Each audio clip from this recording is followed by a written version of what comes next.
بسم الله الرحمن الرحيم، والسلام عليكم ورحمة الله.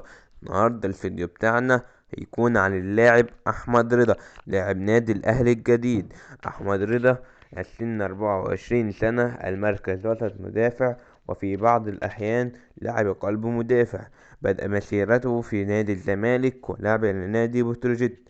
لاعب متعدد المراكز، رحل عن الزمالك مجانا ولم يقيد بالفريق الأول. ثم التقطه المخضرم والمحترم ربيع ياسين مدرب بتروجيت وأعاده إلى الحياة من جديد.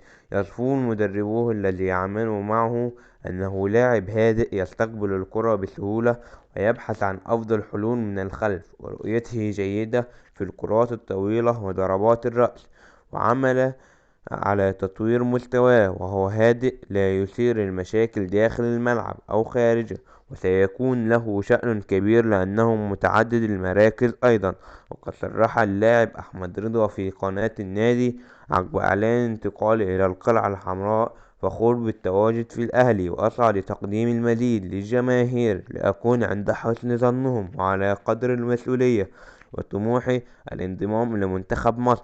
بدأت مع الناشئين في الزمالك، وانتقلت لبتروجيت ولعبت ممتاز بقى، ثم دوري المحترفين، ثم دوري ممتاز.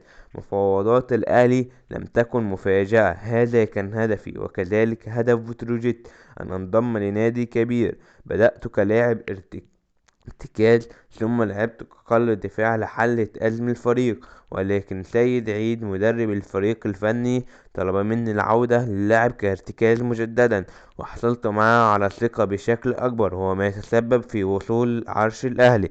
وأتم حديثه: سأكون على قدر المسؤولية واستطيع حمل قميص نادي الأهلي. مرحبا بك يا رضا في نادي القرن، جمهور الأهلي سينتظر منك الكثير يا نسر.